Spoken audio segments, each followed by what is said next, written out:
This is a presentation of Northeast Streaming Sports. And good morning, everyone, to 2 hours of great debate. This is the Jack and Mac and Pags Saturday debate show. I'm Paul Semendinger, of course, with my three good sports fan friends. And we have 2 hours of great sports debates. Jack's calling a lot of audibles. We have some audibles being called. He's calling Omaha. We're all getting ready in the offensive line. I thought there might even been an illegal motion in there somewhere along the way. He's calling plays, and we're just like in different formations and stuff like that, and trying to make sure it all works. But listen, there's one topic that has to be talked about at the top. It might take all 2 hours. I'm not sure, but tonight there's a football game. And we have one of the world's biggest Giant fans in the house, and we have one of the world's biggest Eagles fans in the house. So let's start off talking Giants, Eagles. Who's going to win tonight? What should we look for? How is this all going to play out? How upset will Pags be when the Giants win? I mean, these are all great questions to ask. Gentlemen, how are you today? What's going to happen in the football game? Who wants to go? Good morning. Good morning, Doc. You want to go Pags first so I can tell you you're wrong? Go ahead. Yeah, I got nothing at stake. No. Being a fan. No, I'm going to let you guys go first. It's 3 against 1. I was going to call an audible today and tell you guys, hey, we should have a conversation about why New York is so much worse than Philadelphia. Listen, Pags, you know that we're going to go in there. Your quarterback's banged up.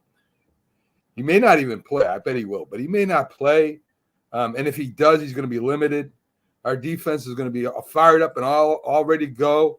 Daniel Jones is going to throw all over you, and Saquon is going to run for at least 150 yards today. Daniel Jones hasn't thrown for over 50 yards all year long. No, I said Saquon. Where are you coming up with this stuff? I understand that your visions of grandeur are great, but your season's over today. Your season's over. Congratulations on a good season. Good job. But it's over today. You got some lovely parting gifts, a nice seat on the couch. The Giants, Daniel Jones has thrown for over 150 yards many times this year. And I was talking about Saquon Barkley. Saquon Barkley is going to run for 150 yards. Yeah, over 150, but not 250. No, 150. And Daniel Jones is going to throw for Daniel Jones is going to throw for 300 yards. Yeah, but not 250. He hasn't thrown for 250. Right. I agree with that, Pags. And Daniel Jones is going to have another 300-yard game today. So, I mean, listen, Pags. I mean, if we know the Giants are going to win, we'll end up playing probably Dallas and beat them, and we're on our way to the Super Bowl, like I predicted at the beginning of the year. Let me just take a jump. Mac, did you predict that the Giants would go to the Super Bowl at the beginning of the year? Yes, he did. Yes, that's impressive because that's a long shot pick. That's amazing. Whoa. He not only predicted that, Mac predicted the Giants would win the Super Bowl in the beginning of the year. Yeah. Win the Super Bowl. And Pags, he had faith in his team, but not quite as much as Mac. He predicted in the beginning of the year the Eagles would go to the NFC Championship game. They win this game, they are going to the NFC Championship game. Let them get there first. If the Eagles get to the NFC Championship game, then we'll see whether Pags is going to revise his prediction to have them go further, which I suspect he would.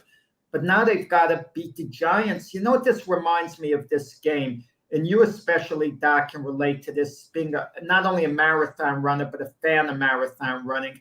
The Eagles are the front runner. They're trying to drop the Giants. They're putting in surges, but somehow they're not quite dropping the Giants. The Giants are still around, and now the Eagles are trying for this last surge to put the Giants away. If they don't do it, if the Giants are hanging around and the game is close at the end, what might happen? Well, that's the thing about the NFL, right? Anything can happen at the end of these games, and we've seen anything happen all sorts of times, all sorts of games. So, Pags, give us what you think the overview of the game is going to look like. Why are the Eagles going to win? Pags just froze. He did. Looks like he froze up. Yeah, he did. He better hope the Eagles don't freeze today. All right, so we're going to take Pags down for a moment. Yeah, we got looks like Corey is coming in, and Corey's saying the Eagles barely beat the Giants a few weeks ago. Good point. And Frank Letierzo's again saying anybody but the Eagles go Giants. It was a couple of weeks ago that the Eagles barely beat the Giants' second-string team. The Giants were resting their regulars because they knew they had the 6th seed locked up. The Eagles still had to clinch the 1st seed, but they did play some weeks before that, and the Eagles trounced the Giants in the first game. But the Giants have momentum, and they've improved since then. And the Eagles have kind of gone stale in the meantime. But with the bye, the 2 weeks off, maybe the Eagles are recharged. And if they're the Eagle team of early in the year, they're going to be a handful for the Giants. I could guarantee you that. And the Giants, right, traditionally, again, I'm just watch this on the periphery, not like you guys. I'm not a big Giants fan. I don't watch every week. But there's a history of the Eagles ripping the Giants' hearts out in big-time games, late in seasons, and things like this. Am I saying the wrong thing there? No, I mean, the Eagles used to be the Giants in the 80s, even when the Giants went to the Super Bowl. But they couldn't get to the Super Bowl themselves. So I mean, the Eagles and the Giants are probably some of the biggest, two of the biggest rivalries in the NFC East. I mean, they've been going at it forever. They're probably more rivals than Dallas and the Eagles or Dallas and the Giants. So it's going to be a great game. I can't wait to watch it. I think the Giants can beat them, but we'll see what happens. Yeah, I don't know about this rivalry stuff. I actually think it's a bit overrated because there are 4 teams in the NFC East. There's the Eagles, the Giants, the Cowboys, and the Commanders, who are known as the Redskins for a lot of years. And mix and match them. They all have a rivalry with one another. You mean to tell me the Cowboys, Dallas and Washington doesn't have a big rivalry? Their rivalry might be bigger than the Giant-Eagle one. And if you ask Eagle fans, what's a bigger rivalry, the Eagles or Giants, or the Eagles and the Cowboys? I would wager to guess they would say the Eagles and the Cowboys have been a bigger rivalry over the years than the Eagles and the Giants. So, Pags, welcome back. What do you think? What's the biggest rivalry that the Eagles have with the other teams in the NFC East? Is it the Giants? Is it the Cowboys? What do you think?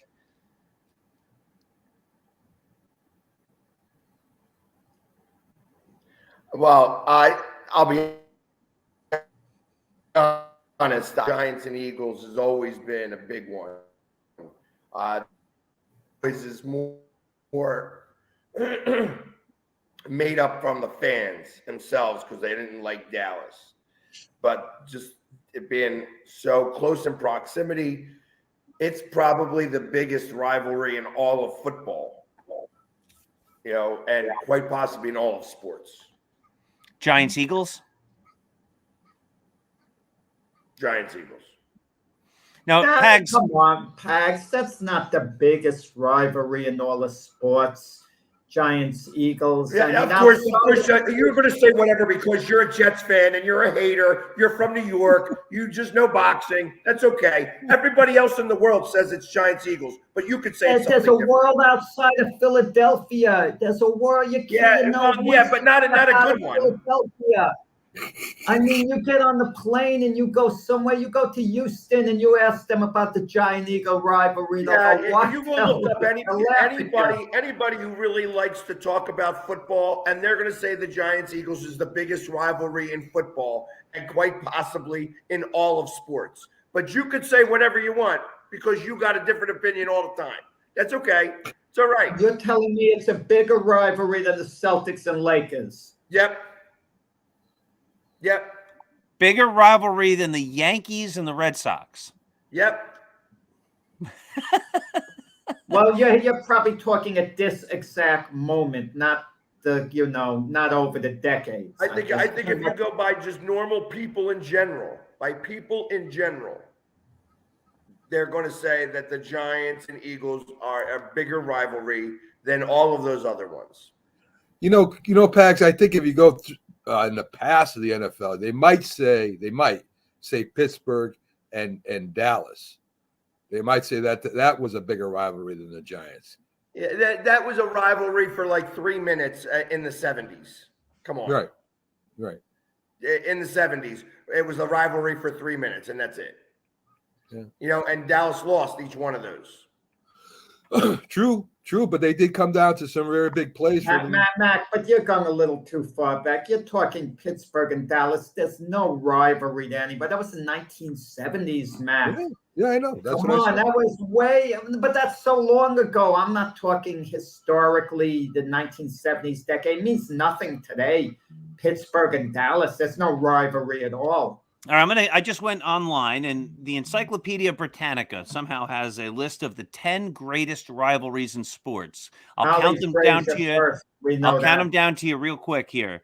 Packers versus Bears is number 10. Number 9 is Lakers Celtics. Number 8, Frazier versus Ali. Those aren't teams, obviously. Only number 8. 7 is Yankees Red Sox. 6, Ohio State versus Michigan. 5, Duke versus North Carolina. 4 is Chris Everett against Martina. That's tennis. 3 is Jack Palmer against Arnold Palmer.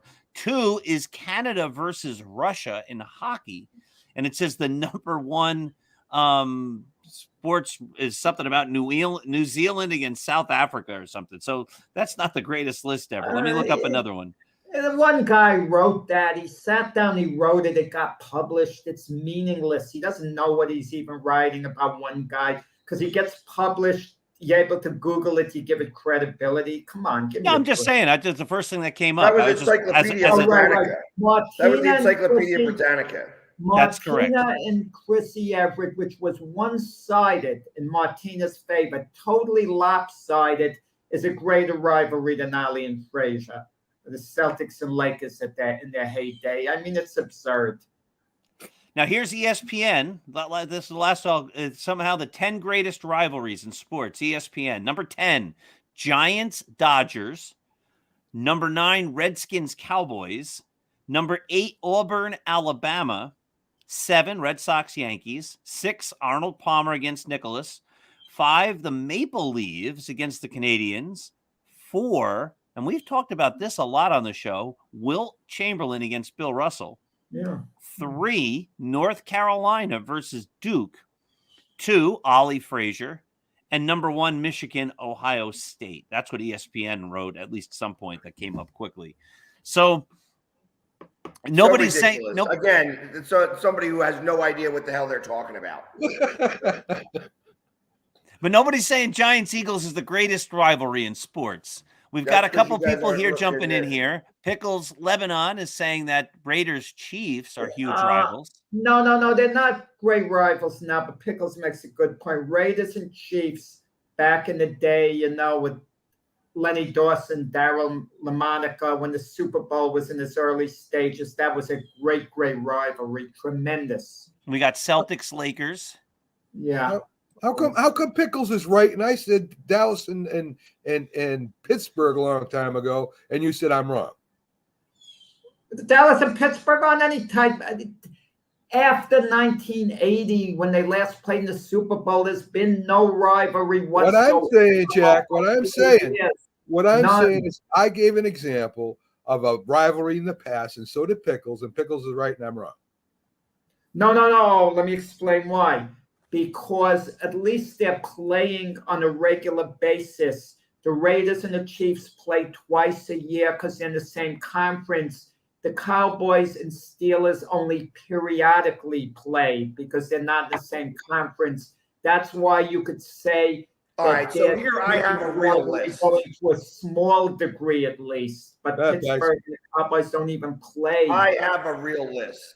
Give us a real list, Max. Let's hear the real list. Let's go with this is CBS's biggest NFL rivalries. Number 10, Chargers, Broncos. Number 9 is Falcons, Saints. 8 is Bills, Dolphins. 7 is 49ers, Rams.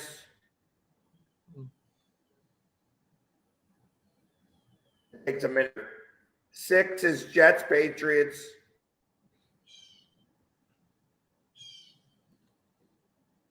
Come on. I hate the ads. 5 is Redskins versus the Giants. 4 is Chiefs, Raiders.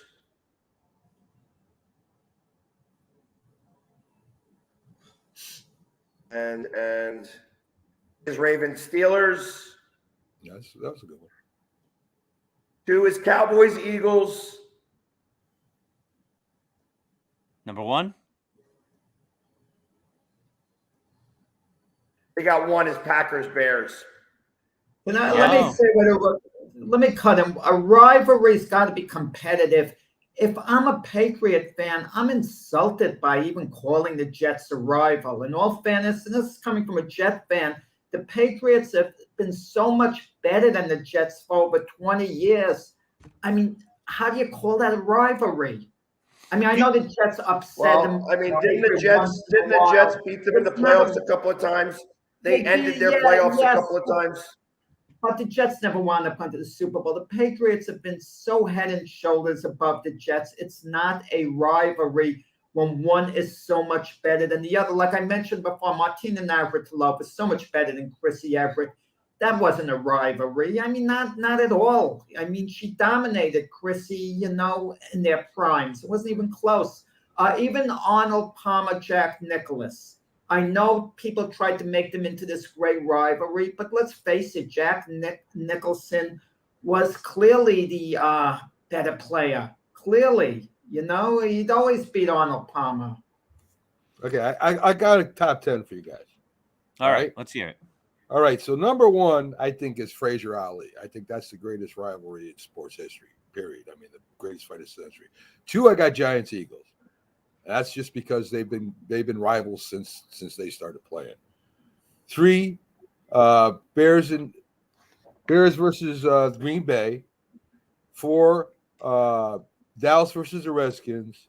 5, Raiders and Steelers was a big rivalry back in the 70s. 6, Dallas versus I already got Dallas versus the Redskins. So I'm Dallas Eagles probably 6. That's pretty good. Dallas Eagles. 7 would be Pittsburgh versus Baltimore. 8 would be Russell versus Chamberlain.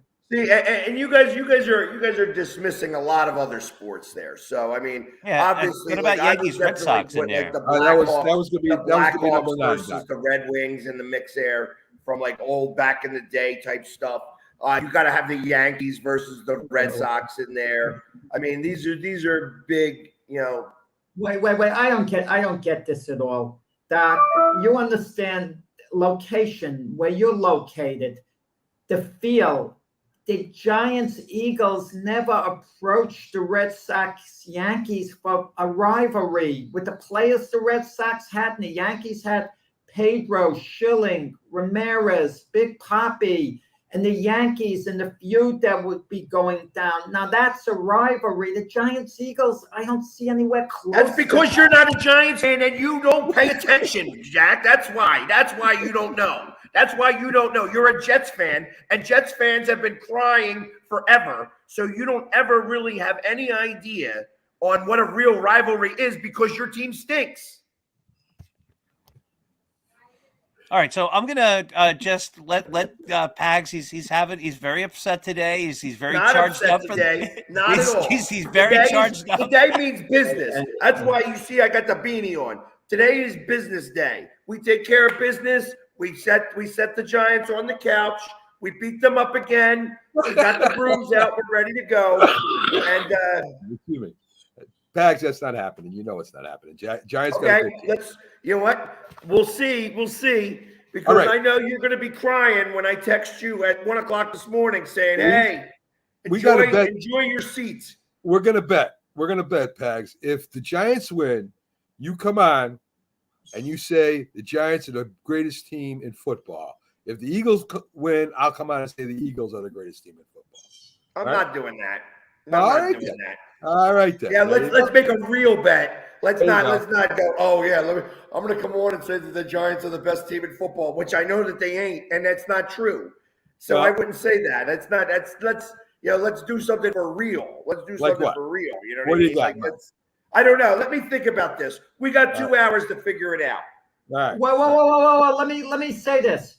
ESPN does their documentaries, and they do it on great rivalries, okay? They did the Celtics, Lakers, the Yankees, Dodgers. They wouldn't even think of doing a Giant Eagle, documentary 30 by 30, a special. Consider that. The rivalries that ESPN has done. I think they did Auburn, Alabama. Don't talk about the Eagles. They have shown video of Bednar's flooring Frank Gifford, Jack. So it has been on. Exactly. But that's not a documentary. That's one iconic play in NFL history. No, they showed the whole game. Jack. No, I'm talking about a special documentary. They show a lot of games that they play back. They do a 30 by 30. Who cares about 30? Who cares about 30 by 30? Who cares? But I think Jack's making a great point here. Is we're looking at a variety of different sources, a variety of different people. You can say the Encyclopedia Britannica list is silly, or you can say the ESPN list is silly, or you could say 30 for 30 doesn't count. But so far, as we're just doing this on the fly, nobody has come out and said that the greatest rivalry in sports is the Giants against the Eagles in football. No one's saying that it's not a good rivalry or even a great rivalry. But when we're talking about the greatest rivalry in sports, people talk about the Yankees and the Red Sox. That's been talked about for 100 years since the Red Sox sent Babe Ruth to the Yankees. There's stories behind that. The Giants and the Dodgers is a big baseball rivalry, and a couple of the others we've talked about. But nobody's mentioning that the Giants and the Eagles are the greatest rivalry in the history of sports. It's an interdivisional NFL rivalry, but I think both teams, correct me if I'm wrong, both teams have had long periods of very poor play and haven't been great teams. And then they get good and they sometimes play each other in big games like this. But how often have the Giants and the Eagles played in playoff games with giant expectations like we have today? I don't think it's been all that much, has it? Well, they did in the 80s. Yeah, only 90s. 8 times. It's been 8 times they met in the playoffs? 8 playoff games between the Giants and the Eagles. Dating back to... The 80s, well, probably all the way back to 1933. So all right, so once a decade or so. Yeah, but they didn't used to have playoffs like they do now. So I mean, it's really probably since the 70s and 80s. That's what I was saying. All right, so I'm saying it's a great rivalry. I don't know if it's I don't believe it's the greatest rivalry in sports. I think we do have, a lot of emotion between Philadelphia and New York. People, somebody had made the point in the comments before that it has a lot to do with the area where the teams are playing. I think it's tougher to have a rivalry if the teams are on opposite ends of the country, the Yankees against the Mariners or something like that. I mean, that's the Seahawks against the Buccaneers. I think it's weird that those wouldn't be rivalries. They're so far away. I think the fact that New York and Philadelphia are so close to each other, that New York and Philadelphia sometimes, vie for being a more important city. Philadelphia probably feels like it's a New York shadow. Sometimes New Jersey ends up being in the middle of it all. And New Jersey gets split between the teams depending on where you are in New Jersey. So it's going to be contentious tonight. It's going to be exciting tonight. But I'm not willing to say it's the greatest rivalry in sports. No. Let's get to the rest of the picks before. Let's do it. So we have Jacksonville today, the first game against the Kansas City Chiefs. So go for it. What do you think? Well, I guess I'll go. Jim also picked. He gave me his picks over the. He texted to me. I got the Chiefs. Jim's got the Chiefs. Me and Jim both got the Chiefs. I mean, it's not that hard to pick. I mean, the Chiefs should win the game.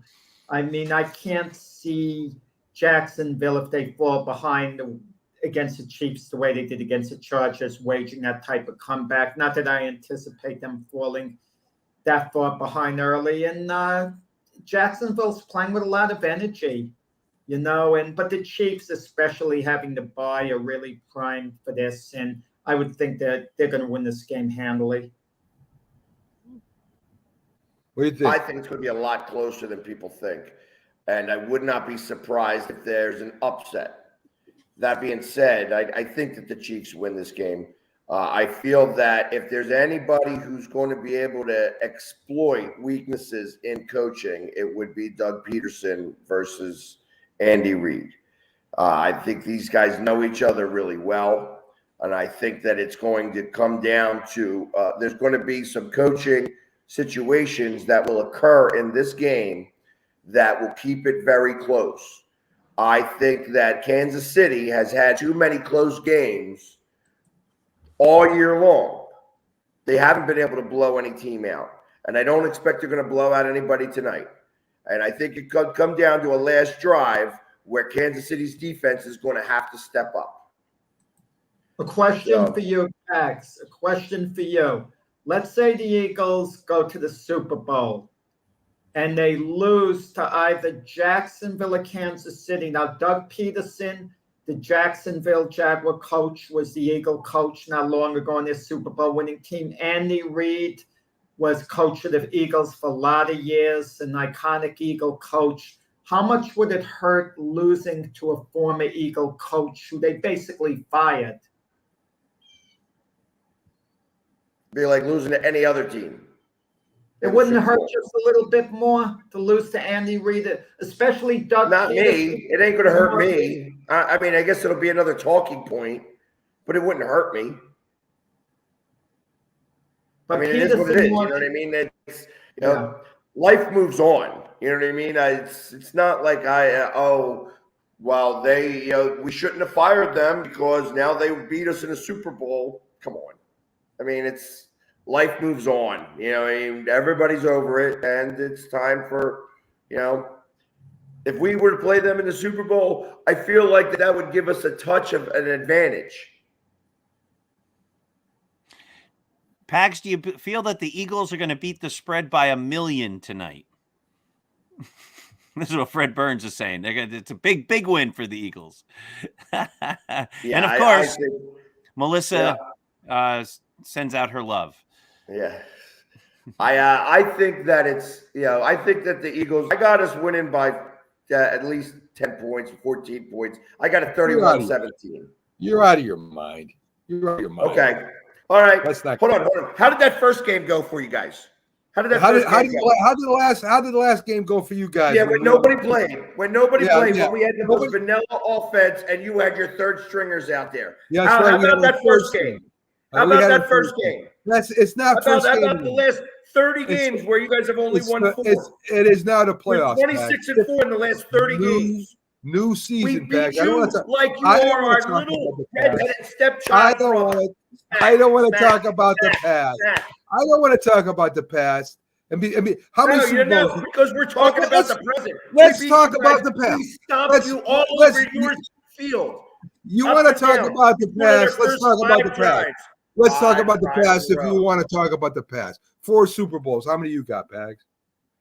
We got the last one. We got the last one between everybody. So, you want to talk about the past? Wah.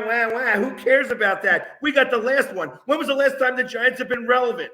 You got to give the Eagles 1960. It was an NFL championship game there, even though it wasn't given the title Super Bowl. It was realistically the same thing. There you go, Pickles. Pickles is with us. Pickles 20, Giants 20. Yeah, Pickles is also really bad at picking these games, so it doesn't matter. He's actually been pretty good at picking games this year. Oh my God! All right, so let's move on. We're gonna take it out of the professional sports world at this point, and we're gonna go to the collegiate game.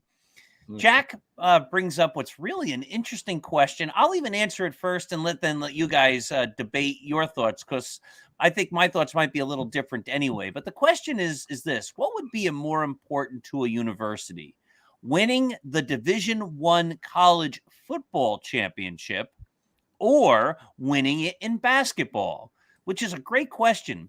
So again, I don't really follow college football, so I'll go first, and then you guys can tell me the flaw in my logic. But the answer that I had was, I think it depends on the university itself.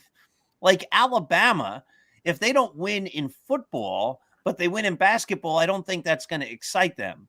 But if Duke doesn't win in basketball and they won in football, I don't think that would excite them. And I think for some schools that never win, and I won't even mention any because I don't want to insult any schools, but I think they'd be happy with either. So I really think it's school specific. What's more important, the football championship, the basketball championship? Again, I think it depends on the schools. What do you guys think? Can I just say the playoffs is another name for tournament? Okay, we don't call the NFL playoffs a tournament. We don't call the baseball playoffs a tournament, but it's really a tournament to see who qualifies to crown a champion. The most popular tournament in all the sports, I think it's the NCAA tournament. I mean, you look at the workplace, people are betting, people who don't know a thing about basketball. They want to get in these pools for the NCAA tournament. There's a certain magic, all the college names. Now, the college playoffs have 4 teams in it, as opposed to 64 in basketball. I understand the concept that there's certain places in the United States where football is the king. It's always going to be the king, like Alabama, okay, mentioned. That's always going to be number one. But all in all, I think the NCAA tournament, you win that tournament because you have momentum going, a real build-up. You're beating one opponent after the other, the whole March Madness thing. So I would give a little edge to, if we take most of the universities into consideration, not just a select few, throw all the major universities, Division I on the table, I think they would pick winning the NCAA tournament over college. What do you think, Mac?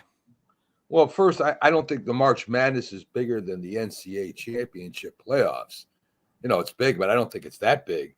And I think that, football is still king down south, right? There's basketball, whether they, it's great they win, that they're in first place, or maybe they win the tournament. But football down south is still the biggest sport there. It's even bigger than the NFL. So I believe that down south, NFL's still king. I believe that Duke and North Carolina, even UConn, UConn basketball is everything to those 3 schools. So and like I said, I think the NCAA championship playoff series championship is bigger than March Madness. Pags? So not caring much about football, college football at all. It doesn't matter to me. There's always the same 6 teams that vie for national championship. So it'll be interesting to see when they actually have this playoff and they go to 12 teams where everybody falls. But obviously, when teams that aren't supposed to be there make it into the mix, you see what happens, i.e. 65 points. They're eating chicken wings on the field in the middle of the game because the game's just so far out of reach. So when it comes to college basketball, I like the fact that it's a one-and-done situation, that you have to play every game like it's potentially the last game, and a 13 seed could beat a 4 seed. You know what I mean? Where those upsets range all across. I mean, what was it, 2-3 years ago, we finally had our first 16 beat a 1 seed.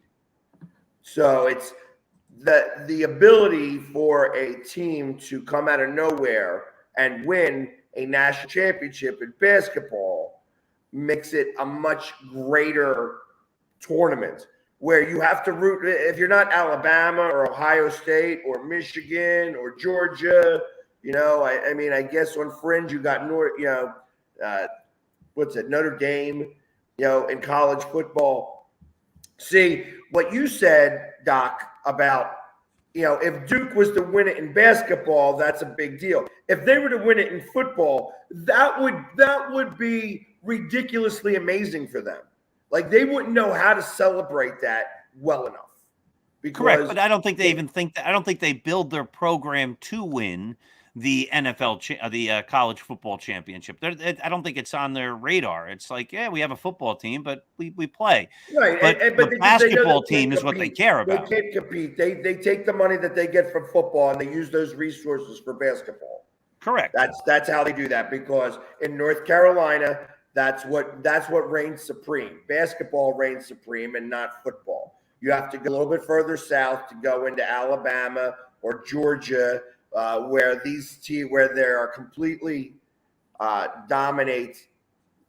football dominates more than basketball. Not that they don't have good basketball teams or bad basketball teams. They're just not as strong. You bring up but an then you got interesting point. Villanova is big in basketball, not this year, obviously, and since Jay Wright left, it's a bigger deal. But I mean, Villanova was a small school in comparison to these bigger schools. To beat Georgetown back in 1985 was an amazing feat. You know what I mean? That they weren't expected to win. So, and then they got put back on the map when they won 2 out of 3 national championships. It's interesting because I'd love for you guys to sort of fill in the gaps here. As I think about it, most of the big powerhouses in basketball, collegiately, are also not big powerhouses in football, and the big football teams aren't necessarily the big basketball teams. UCLA, I don't think you really see them in the football. You don't see Duke in the football. You don't see North Carolina in football.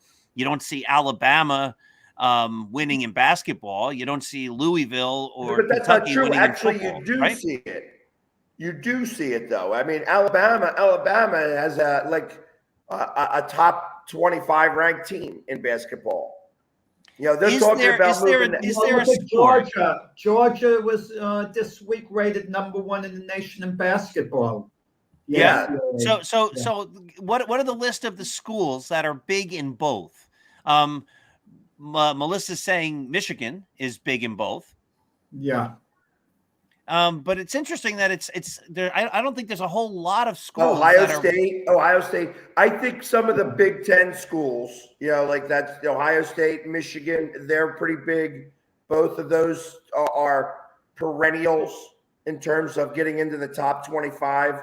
I think that like Arizona, Arizona probably has not had such a great football team of late, but they have been known to be in the top 10 in both football and basketball a lot. When I think of, like it's hard because football dominates in such a way that it's hard for, like UCLA at one point, like I want to say back in the 80s, was known for both football and basketball. It's interesting. Maybe I'm going to do a little look during the break in a little while to see which teams have won NBA, college basketball, and college football championships. And I suspect that the list isn't all that long, but we'll find out when we get there. Let's move on to the next topic, because the next topic's a good one, and it has to do with the fact that we are heading towards the Super Bowl. The Super Bowl is always scheduled to be played at a site determined very far in advance. Should the Super Bowl be played only on the home field of one of the teams? What do you think? I think if there's a dome stadium, yes. I mean, but I understand the NFL likes people to make their plans, a big brand production for marketing, money, this and that. It's set as a venue 1 year in advance. But can you imagine the World Series in baseball? Pax, especially the Phillies. Can you imagine the Phillies would have to play their home games in Phoenix? It was taken away from Philadelphia because baseball decided on one venue, the way the Super Bowl does in advance. You'd feel cheated.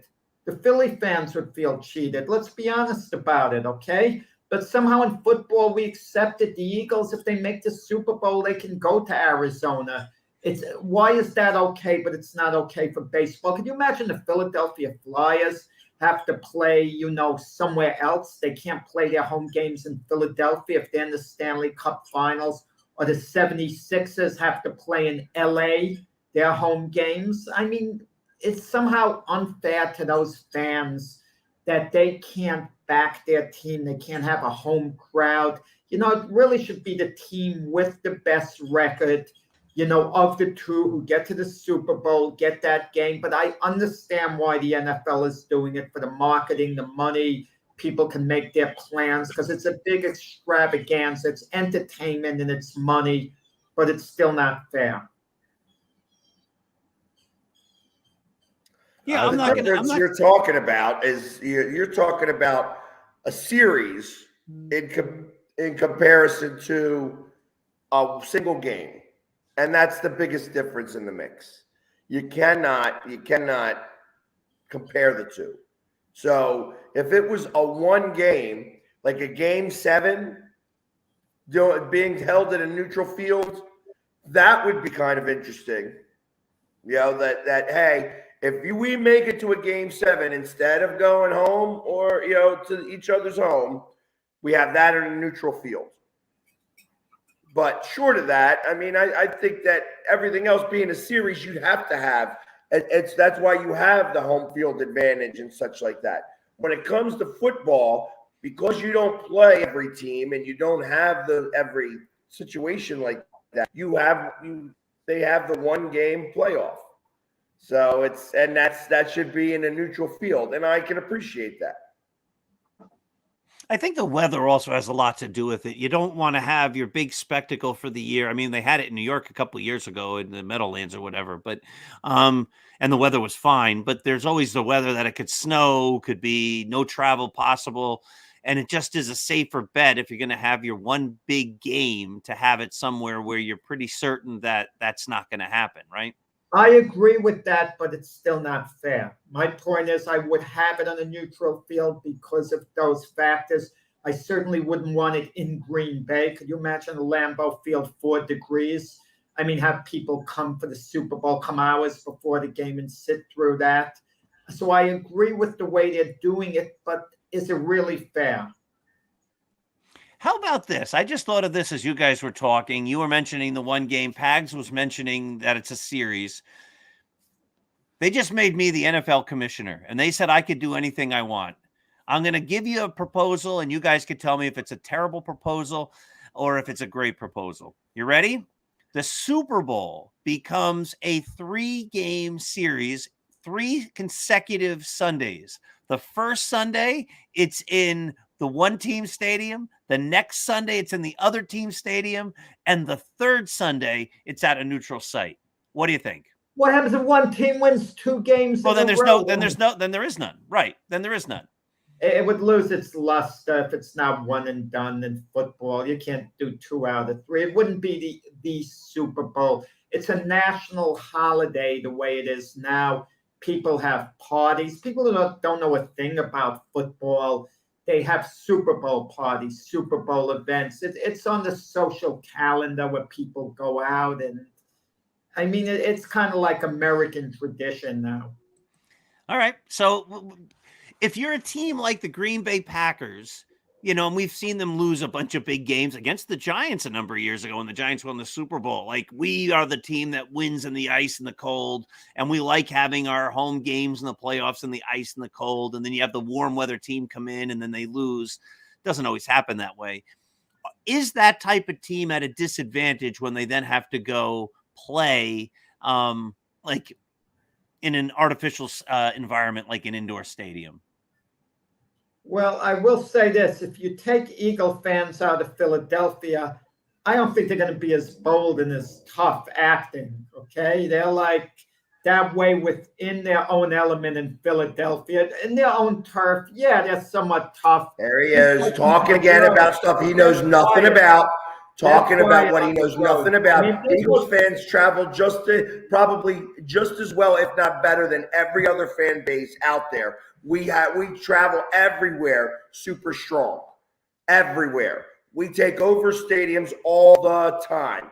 So don't say that we're not as brazen or bold. We're always always. Even in Dallas. So up strong. Mac, what do you think? You've been silent on this one. I think you can't. What do you mean fair about somebody playing a home Super Bowl game? That makes no sense at all. You have it at the how they've been doing it is fine. If it isn't broke, don't fix it. That's the way it should be. It should be a single elimination game in a venue that's inside. That's what it's all about. That's how we've been celebrating the Super Bowl for years. I believe it should be inside now. They used to play it outside a long time ago too. The Jets and Baltimore, they all played outside. So listen, you don't fix anything that ain't broke. And of course the Giants will beat the Eagles tonight. Guys, I was at past. The point I'm trying to make, I was at past World Series games back in the day. Okay. And the home fans dominated the stadium. It was like a home game. It was great. And in later years, like when the Mets played the Yankees in the 2000 World Series, it was corporations. It wasn't like you'd get Met and Yankee fans there, sure, but it wasn't the same. It was corporations. It was people who couldn't give a darn about baseball, but they were able to get tickets, so they went to the game. And I know some of them knew virtually nothing about baseball, yet they went to the game. Okay, it wasn't that way back. And I can attest to this. I can attest to this a little bit because of the World Series this year. Right. Game three in Philadelphia was for the fans. That the fans came out and they were true Philadelphia fans. Game 4 was very corporate. Because obviously I went to all the games. And I was, me trying to get everybody up and excited and stuff like that was having a really difficult time.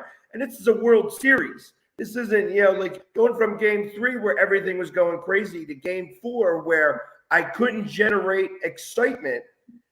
You could just tell that the crowd was a completely different crowd in game 4, which is more corporate than game 3, which was very fan specific. Game 5, it evened back out again, where there was more fans, still very corporate feel, but there were more fans that were there in comparison because they knew that was the last game that they were going to be able to be there for. Guys, I've always said that the World Series should be in a neutral site too. I think that if you want to see what two teams are the best, no home field advantage, no visiting, have them play at one stadium in one area, whether it's down south where it's warm, it's not cold. Have the World Series at a neutral site, and I think you would get a better series, and I think you get a better winner. So let me push back on that in two ways. Number one, you just said what's not broke. If it ain't broke, don't fix it. And I don't think the World Series is broken. So why would we change it? Number two, baseball is played over. In football, the field itself is the same exact field that everybody is playing on. But in baseball, the fields are all different. So traditionally, the Yankees, for example, win with left-handed power hitters and left-handed pitchers because, Death Valley, which is smaller now in left field, but the stadium is designed to hurt right-handed hitters. So if you if you look at the Cardinals of the early 80s and the Kansas City Royals of the 80s and 70s, those teams were built to win on speed and athleticism, turning singles into doubles, doubles into triples, stealing bases because of the way the fields were on AstroTurf. So if you take a team that's designed to play in a certain type of ballpark and you put them in a neutral site, doesn't that hurt them? And doesn't it go against all that they've done all year to build a team that's going to win primarily? Obviously, hopefully half their games in their home stadium because that's where they play. Well, wouldn't that be the same for both teams, though, Doc? It would be, but is that fair? So wouldn't that be more fair then? If it's the same, wouldn't it be more fair then? Because I don't know. because you're putting maybe one team wins more because of the fact that they've really played well at their home stadium. And I guess the other question I have is, doesn't it hurt the fans who've been supporting the team all year? So you're a team of any team in the North, or not California or whatever, and you're never going to be able to go to a World Series game because they're all going to be played in warm areas and like in Phoenix, as Jack was saying. You could say the same about the Super Bowl.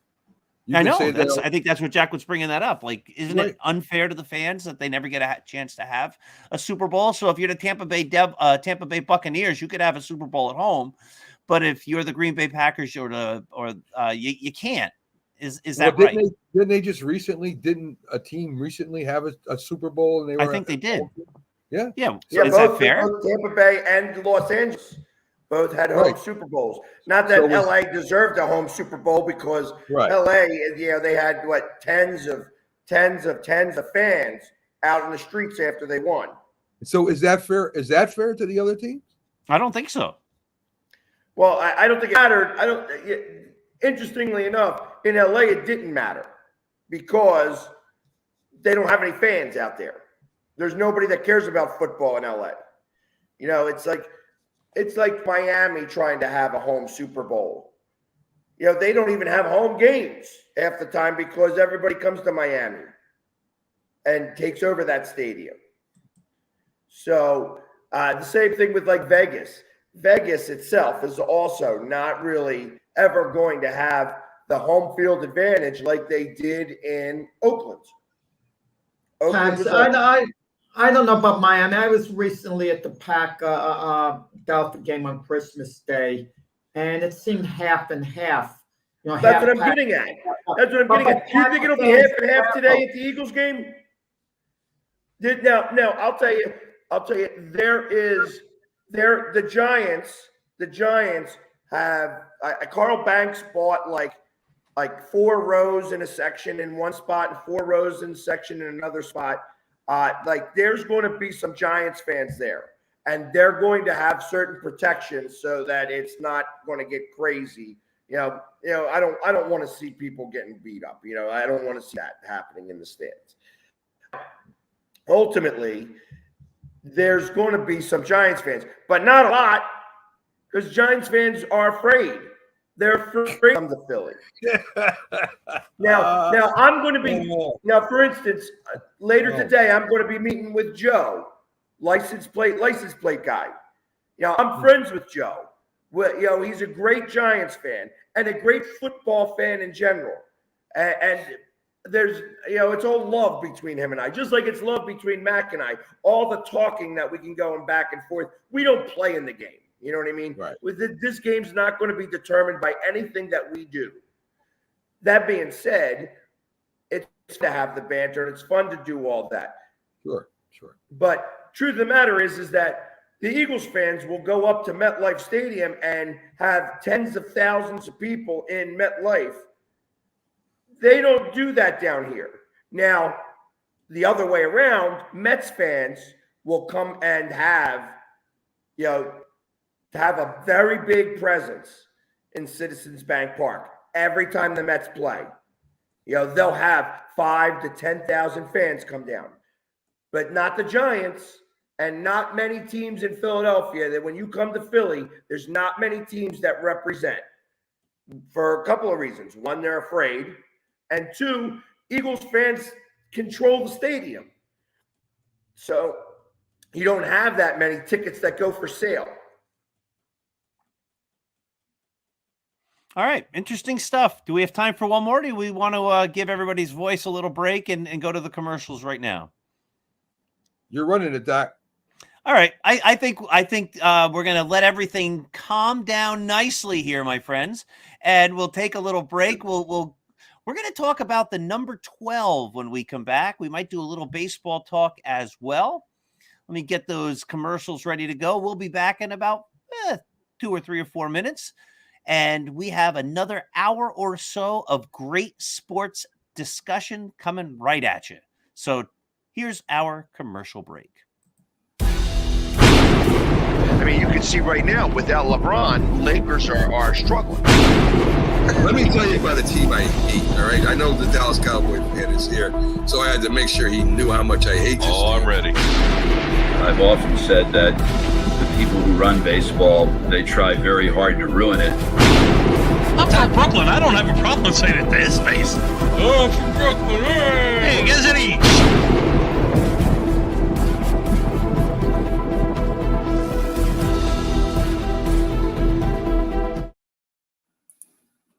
Supporting the needs of our veterans. That's the goal of all of us at Team AmVets. Like Mitch, Carlos, and Kevin from our Welcome Home team that brings furniture to our vets. We are Team AmVets. Or Linda from our thrift stores who brings you great bargains every day. I am Team AmVets. And John, who picks up your thrift store donations that support California veterans programs. I am Team AmVets. Visit our website or a Team AmVets thrift store to donate or shop today. Join the team!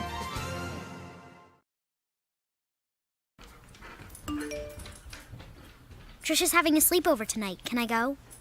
I wonder about Lucy's friends. What should I say? I know you're only 10, but one of these days a friend will offer you a drink. And alcohol at your age can lead to so many things. None of them good. So can I go to the sleepover? Lucy, I want you to promise me I something. finished my homework. Bigger promise. If there's any drinking, I want you to say, "No thanks, not my thing." Mom. I promise you, your real friends won't care. Deal? Sure. Really? I promise, Mom. They really do hear you. Did you pack your toothbrush? For tips on how to start the talk, visit underagedrinking.samhsa.gov. A public service message from the Substance Abuse and Mental Health Services Administration.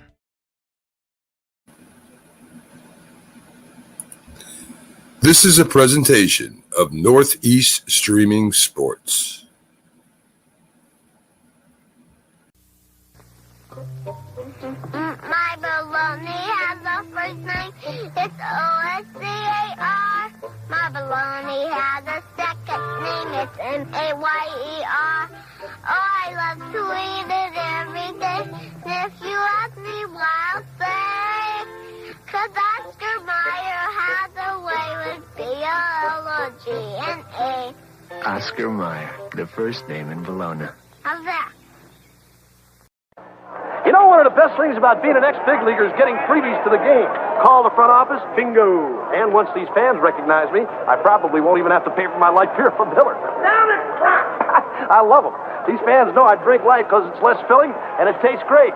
Good seats, huh? You're in the wrong seat, buddy. Come on. Oh, I must be in the front row. Come on. Light beer from Miller. Everything you always wanted in a beer, and less. Good seats, hey, buddy? He missed the tag! He missed the tag!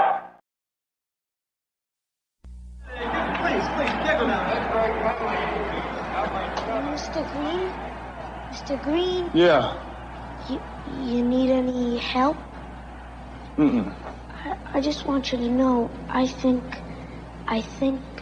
you're the best ever. Yeah, sure.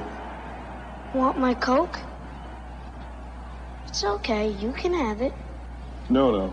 Really, you can have it. Okay. Coke and a smile makes me feel good, makes me feel nice. See you around. That's the way it should be. I like to see Hey, kid. the whole world is smiling with me. Coca-Cola as life. Have a Coke and Thanks, Mean Joe. smile. Anyone else? My name is David, and in 8 years, I'll be an alcoholic. I did. I'll start drinking in middle school, just at parties. But my parents won't start talking to me about it till high school. And by then, I'll already be in some trouble. Kids who drink before age 15 are 5 times more likely to have alcohol problems when they're adults. The thing is, my parents won't even see it coming. So start talking. Who's next? Before they start drinking.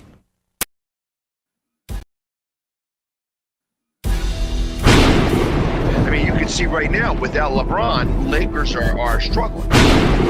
Let me tell you about the team I hate, all right? I know the Dallas Cowboy fan is here, so I had to make sure he knew how much I hate this Oh, I'm ready. I've often said that the people who run baseball, they try very hard to ruin it.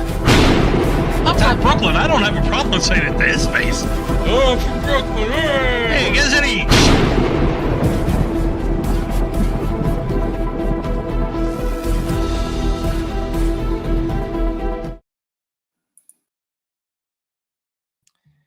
And here we are back again for the second hour of the Mac, Jack, Pags, and Dr. Sem Saturday debate show. Bad news. I was just fired as the commissioner of the NFL. My 3-game Super Bowl proposal did not fly with the audience. And so it was a very short-lived time being the commissioner of the NFL. Unfortunately, that's not a thing that the people were happy about. So, Jack, welcome back. Good to have you here. Mac, welcome back. Great to have you here as well. And our dear friend, Jamie Pags, getting fired up for the big game tonight. Let's continue talking about Philadelphia sports. But you didn't ask me my prediction before we go off. Okay. Didn't ask me my pick. Oh, what's your pick? Well, no. I mean, listen, I don't mean to interject, but before, you're just interested in Mac and Pags arguing, Doc. I mean, I'm kind of neutral in this. I'm going to tell you, I was going back and forth. I can't believe it. I finally settled on the Eagles winning in overtime. Wow. They'll advance. They'll win in overtime.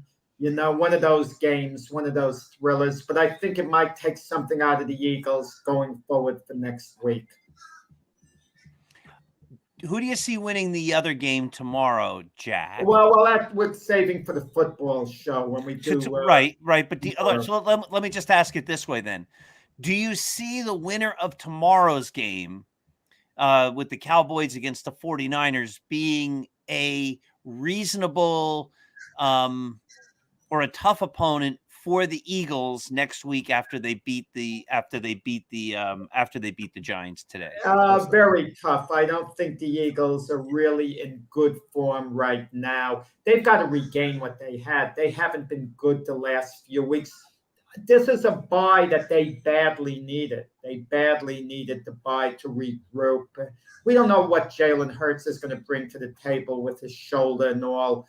We just don't know. I mean, but I think the Eagles, their front seven is going to make Daniel Jones run. They won't let Daniel Jones run the way he did against the Vikings. Daniel Jones was able to dictate how he ran against the Vikings. Against the Eagles, he won't quite be able to dictate what he wants to do. He's going to have to run because he's going to be under a lot of pressure. He's going to be forced to make big plays on a regular basis, and I don't think he can do it consistently. He's going to make some big plays, but I think the Eagles are going to be pretty relentless in, going after them in this game. Well, before we go on, let me give you Jim's pick too. Jim picked the Giants tonight to beat the Eagles. He's running along with me. I think Doc in New York, I will go with the Giants too. Right now it's Pags and Jack with the Eagles. So. Eagles 23-20 in OT. That's my pick. Yeah, we'll see. All right, let's do the scores real quick. All emotional aside, Pags, what's the score going to be tonight? 31-17. I think that the Giants keep it close in the first half. And then we just kind of take it over in the second half. I think it does. It is a little bit closer in the beginning. That there will be a little bit of rust to start, but after that, once the Eagles get going, that the Giants just don't have the defensive backfield to be able to handle the offense. There's going to be a couple of tests. Obviously, we got to see if Lane Johnson is really going to be able to hold up. On that offensive line, he's going to get tested early, I think, and that's going to dictate a lot of what happens. I think Jalen Hurts is going to be fine. You know what I mean? I know that he's probably going to still have some pain, but I don't think it's going to be as big a deal as everybody's making it out to be that, oh, he's so much more hurt than he really was. I don't think that's the case. So listen, Pags, the Giants handled the number 1 receiver in the league last week, Jefferson. They held him with 3 guys. They double and triple teams him every time he got off the line. You don't have that ability. You don't have that ability with us. You could double and triple team all you want. You could do A.J. Brown. But then pretty much the Giants will keep your receivers in check. They'll win in a field goal on the last play of the game. And whatever, it's good to have hopes and dreams. It's good to have hopes and dreams. Okay. Mac, what's the score going to be? 21-20. The Giants beat the Eagles on a last second field goal. All right. Now I'm not a big fan of making predictions. Wait. Let me call Mac out. Mac, you said 21-20 on the last second field goal. The math doesn't jive. They're going to score 18 points. It could happen. They could get 21 points. They could have 18 at that point. Right. Get the field goal. But, yeah, no, maybe you're right. I take it back. You could come up with that point total. I'm wrong. So that means we would be up by 10 because the only way that really would occur is that it's 20-10. The Giants score like a touchdown and go for the 2-point conversion to make it 18. That could. Yeah. Okay. No, Mac, I was wrong. Mac isn't entitled to have that score. He's not. Mac can have whatever score he wants. No, I just wanted the math didn't make There's sense. no way that the Giants hold up. I didn't want to be unrealistic like Pags. You know, I wanted to show that I do have respect for the Eagles, that we will be in the game at the end and we'll win it. You know, we've come back from behind a lot this year. I want to ask you this question. If the Giants win this game, is it the type of game where it might take the Eagles a couple of years to recover from? Could there be a carryover effect into next year? No, I think the Eagles have a really, really good team. I think they'll be back knocking on the door again next year. I think they might win the Super Bowl next year. How's that? Why not this year? No, I don't think it would be a carryover. I think it would be a big disappointment. It would be a big disappointment to lose this game. Yeah, it would. But I think you guys bounce back, Pags. I think you guys got a great team. All kidding aside, I think the Eagles have a great team. They have a lot of talent. I think what hurts fan bases more is to go flat and lose a game against a team you really feel you should expect to beat. And that's what the Eagle fans feel about this Giant game. They look at the Giants as being inferior to their team. Let's be honest about it. If they play the 49ers, let's say hypothetically next week, they're not going to look at themselves as being superior to the Niners. They'll feel they can beat the 49ers. But if they lost to the 49ers, it's a lot more acceptable. But losing to the Giants, that's going to be a joke. That's going to shake Philly up. That's totally unacceptable to the Eagle fan base, I think. I think you're right there. We got Captain Jack has chimed in, guys. He's made a comment. He's one of the great shows we have on Northeast Streaming Sports. How you doing? Isn't he the Raider guy? Yeah. I mean, his. He was originally from Philadelphia, so. Yeah, he likes the Flyers or something like that. I've seen the show. So. He's a Flyers, Phillies guy. He's just a Raiders fan in general.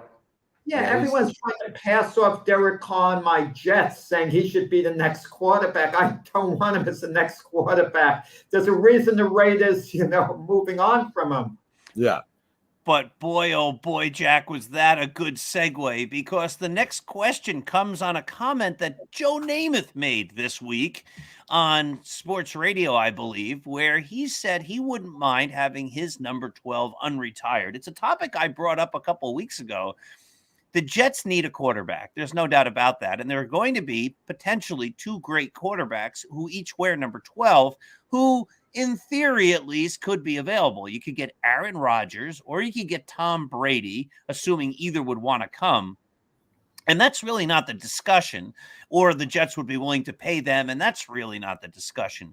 But the discussion is really going to be about retired uniform numbers. And if a team had a chance to bring in a difference-making player like Aaron Rodgers to the Jets, but he's always worn number 12 his whole career, and the Jets have number 12 retired for Joe Namath, is it okay for a team to unretire a number? And then I'm just going to throw two other scenarios out there to add to the confusion of the whole question. What if the player, like Joe Namath, says, yeah, if we could get Aaron Rodgers or Tom Brady, I'm happy to unretire my number. And, or what if the player says, no way, that's my number, you can't unretire it, but the team wants to unretire it? Becomes all sorts of crazy things. This is something I don't think anybody ever envisioned when they started retiring so many uniform numbers. But what would the Jets do if they had an opportunity to bring in one of those great players and they said, I got to keep my number? How do you handle that? What do you do? Let's hear what you guys think. You can't do anything if you're the team but to buy the player off, basically, unless the player is filthy rich. Money does talk. Let's be honest about it.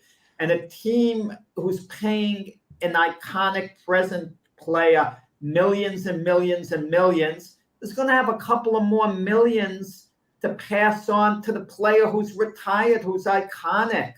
I mean, they sit down with them, they give him $3-4 million if he's not going to budget. It's kind of like with the Aaron Judge baseball. The fans says, I'm not giving it back. I support that attitude now with the fans. They don't want to give back the ball in the stands unless they get paid. The player could figure, this is my number. It's retired. I don't want it out of retirement, but for a price. You know, I think things could be worked out. I think Joe Namath has been a nice guy. By the way, another former Philadelphia Eagle coach, Buddy Ryan. I don't know why we're talking about former Eagle coaches today. He was asked when he was coaching the Eagles, and that's during the time, I think, of Marino, Elway, Montana. If you had your choice to pick one quarterback in the history of football to quarterback your team, who would it be? He said Joe Namath. Because he was with Joe Namath on the Jets. Buddy Ryan was the defensive coordinator, and he got all this bravado from Joe Willie Namath, who he really loved, okay? But what Joe Namath said, yeah, you work out a deal. If you can't work out a deal, you can't bring the number out of retirement. But there are ways of persuading that player, buying them off, you know. All right, what if the guys passed on already? So we were talking about this beforehand. What if Shohei Ohtani was always known as uniform number 3 or whatever, and the Yankees had a chance to bring him in, and he says, I'm the best, I'm the next Babe Ruth. So I'll come to the Yankees, but you got to give me number 3. There are two numbers you can't mess with, Babe Ruth and Jackie Robinson's. Every other number you can somehow All right, mess so with. let me push back on that a little bit. The very first number that was ever retired was uniform number 4. It wasn't for Babe Ruth, and people actually wore 3 after Ruth left, including guys like Cliff Mapes and George Selkirk. The only uniform number that no one else has ever worn in Yankee history, and probably any other sport as well, is number 4 for Lou Gehrig. He was the only guy who ever wore it, and they retired it because obviously he was dying of ALS.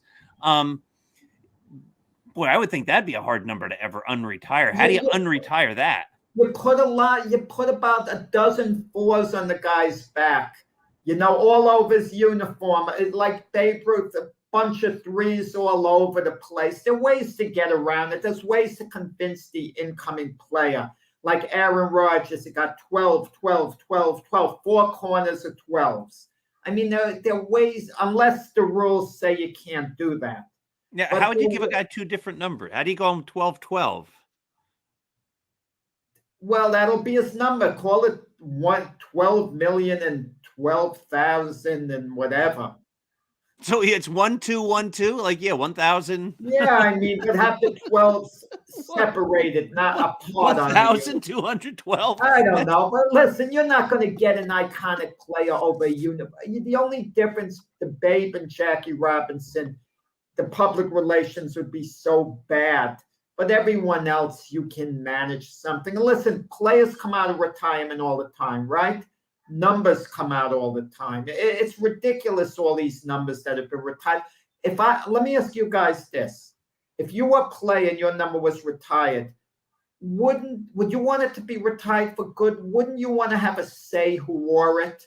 Like you're in control of that number. You only want certain players to wear it. They have to get your permission because they have to live up to a certain legacy. Wouldn't you rather have that? I would. I just think it gets to be a slippery slope type of thing. And then we need to hear from Mac and we need to hear from Pags on this, so you and I don't dominate the conversation. But all right, let's say the Yankees retired my number, which they should.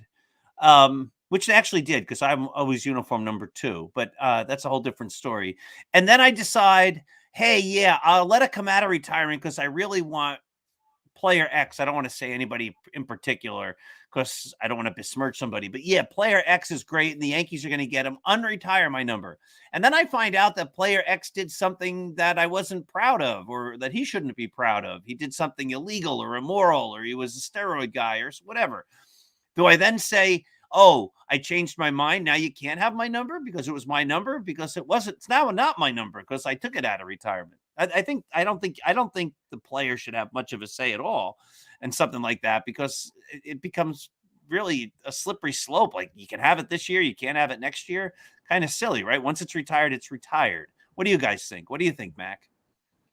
I first, I don't know what the heck Captain Jack's talking about Beirut, but okay, I don't know what he's talking about.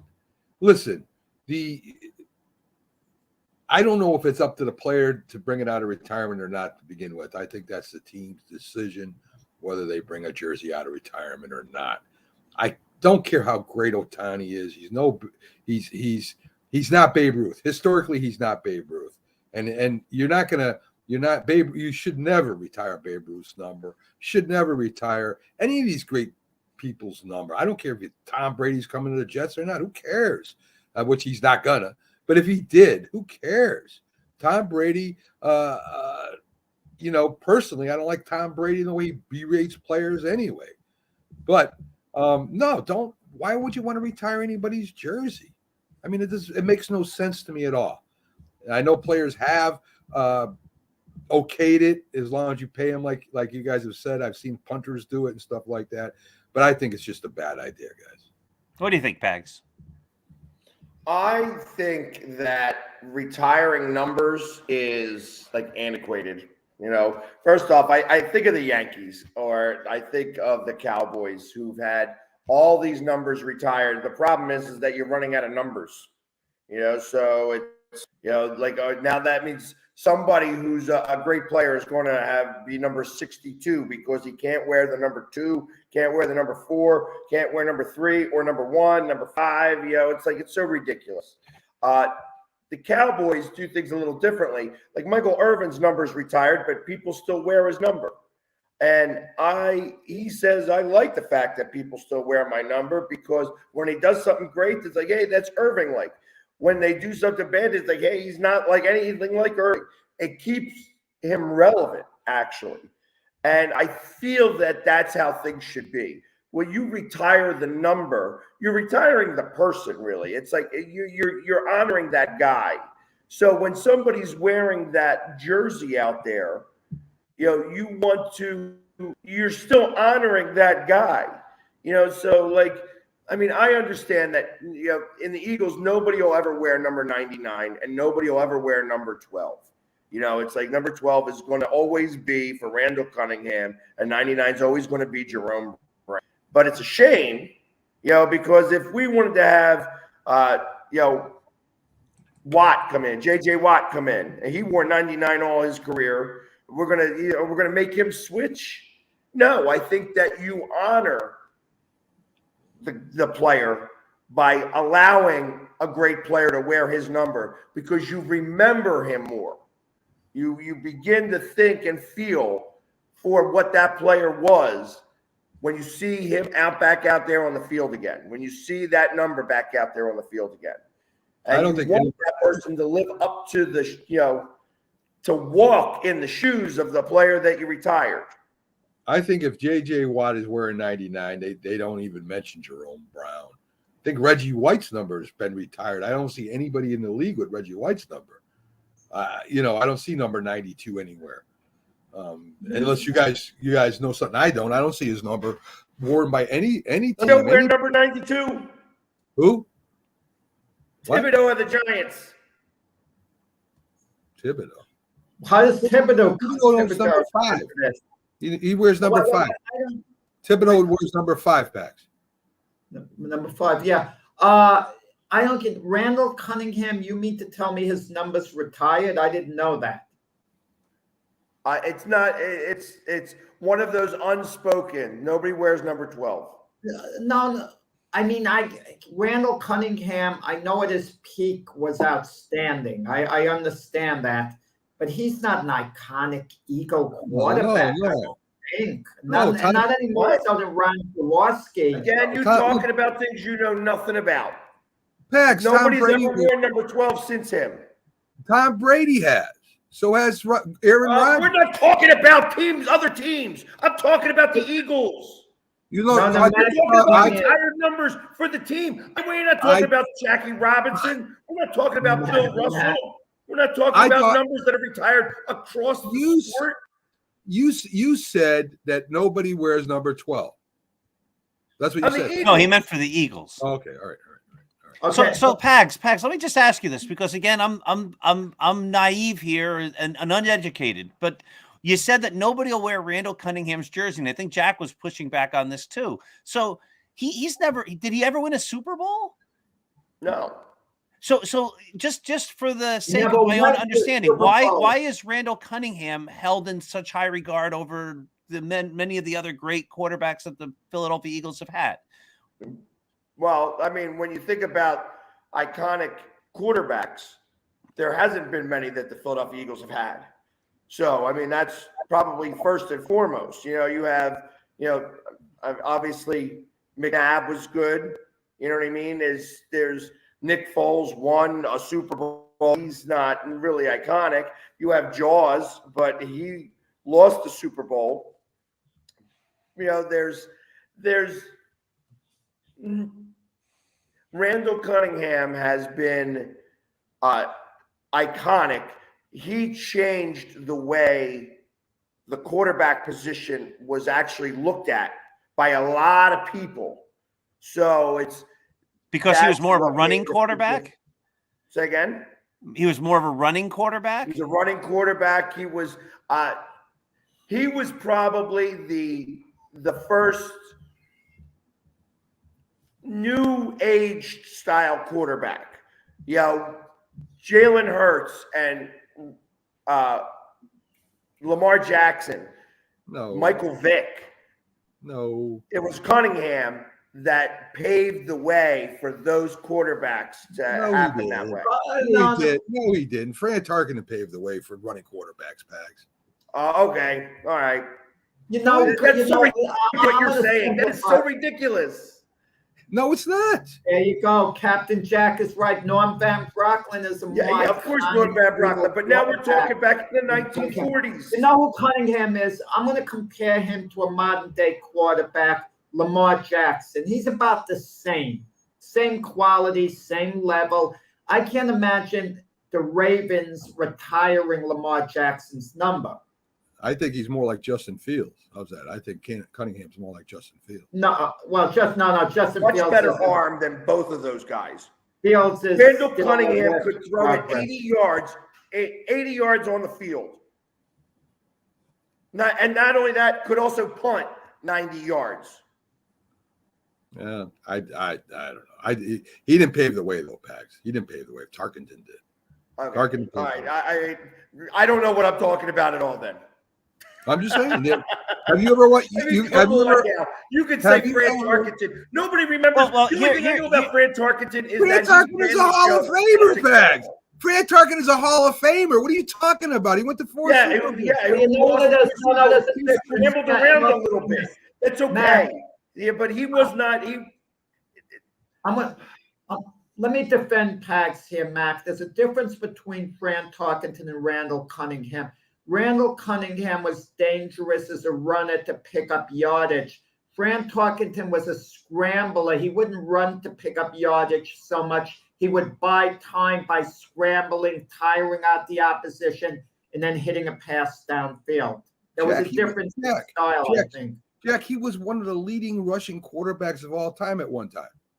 He had over 3,000 yards rushing. No one ran in those days. Everyone was Right. encouraged to stay in the pocket. They wouldn't allow their quarterbacks to run. No, listen, we could go on and on about this because Joe Cap ran. I mean, there's bunches of quarterbacks that ran. Roger Staubach ran. I mean, I could go on and on. I mean, you could go on and on about something like this. You know, I think the question there then also becomes Fran Tarkington. His last year was in the 70s, probably the late 70s. Randall Cunningham doesn't come into the league, I just looked, until 1985. So if somebody's a trendsetter and then there's maybe a decade between them and the next guy, which would be Randall Cunningham, and then after Randall Cunningham plays a certain way, there becomes a succession of other guys that play the same way. You could make the argument that Fran Tarkington played a certain way, other players copied his style, but that style went away, and the person who then re-energized that style or brought it back and became the true trendsetter would be Randall Cunningham. And maybe that's the compromise. I don't know about that either, Doc, because then you would have to bring in Roger Staubach. Like I said, you could go on and on about this. Even Captain Jack agrees with me about Fran Tarkington, and he's been around for a long time. You know, he knows Fran Tarkington and Bobby Douglas. Bobby Douglas, all right. And here's the one. Fran Tarkington is the model of the running quarterback. So there we go. No, all right. He was the model of the scrambling quarterback. He was the first one that really scrambled out of the pocket. What are we talking about here? I understand that you old guys are so enamored with how things were back in in the 1900s that it's so ridiculous that you can't see the forest for the trees. Oh, come on. Tags, I agree with you. I remember all the NFL highlights. You'd never see Fran Tarkington running for yardage. You'd always see him scrambling, running around in the backfield, deking these defensive ends. Jack, I just saw it. I just watched a video of him running for a touchdown of like 30 yards. I don't know what you're talking about. I just watched that a couple days ago. It's a question that we'll never solve. So we're going to move to the next one because we do have a whole lot of questions. We've had some deep discussions today. So anyway, how about this? Let's talk about coaches. Greg Popovich is a great coach. Bill Belichick is a great coach. Who is going to be still coaching longer? Whose career is going to continue longer? Popovich or Belichick? What do you think? I think it'll be Belichick. And the reason why I think it's Belichick is I don't know how old Popovich is. I think Belichick just turned 70. I just don't know how old. I think Popovich is about 2 years older. Okay. And of all the travel they got to do, all the games they play, the NBA plays 80-something games a year, plus the playoffs if they get in. So I think Popovich will retire before Belichick does. What do you think, Jack? It's interesting that Joe Biden's a lot older than both of them. I imagine he travels a bit, I'm going to say Greg Popovich because ownership has a lot to do with it. And Robert Kraft, the Patriot owner, is a very involved owner. And if the Patriots struggle next year, maybe the year after that, is Belichick going to last more than a couple of years as head coach of the Patriots?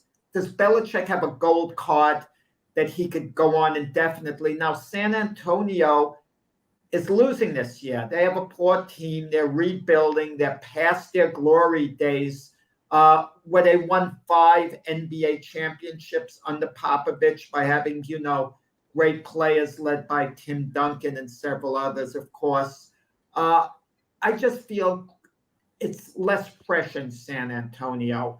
There are less demands from the fans, okay? That Popovich can slip under the radar. No one is saying the game has passed them by. I just feel the NFL is more intense in the New England Patriot market, a lot more intense than it is in the San Antonio Spur market. And the pressure to win is going to be greater on Belichick going forward than it'll be on Popovich. So I think Popovich will kind of outlast them. I think Popovich can coach the Spurs basically as long as he wants. I'm not sure that's the case with Belichick coaching the Patriots. I don't know. I think Belichick has his own. He can retire whenever he wants. I think he runs the show there. I think that with all the success he's had with the Patriots, you might say there's pressure there. I don't think there's pressure there. I think as long as he keeps getting them in the playoffs, they'll keep him on. There'll be no problem there. And I think they haven't gotten in the playoffs 2 of the last 3 years, Matt. That's the problem. I agree with you if he gets them to the playoffs. I said that if if he does get him to the playoffs next few years, I don't think anybody will say that Belichick is going to be fired. I don't think he'll be fired. He'll leave when he wants. I think, Jack. What do you think, Pags? I think Popovich should retire. I mean, I think the game has passed him by some. I mean, it's he's staying out there just because he gets to do whatever he wants to do. But realistically, I feel like the game's passed him by. Belichick still is relevant. I feel like that he is still, I feel that Belichick won 3 games for the Patriots this year. And I think when your coach is winning games for you, that what he's doing is winning games, that you continue, obviously. And I think that that's the biggest difference I see between that and Popovich. Popovich doesn't have the players anymore. His team isn't relevant anymore. He's staying there mostly because he doesn't want to get out of the sport, but I think he's done. I think he's done. I think Belichick is going to leave soon. I think he's probably got another year or 2 left in him, but he's going to duck out just because it's time for him. So it's when you start getting that close to your golden years, as you're getting way over. I kind of liken this to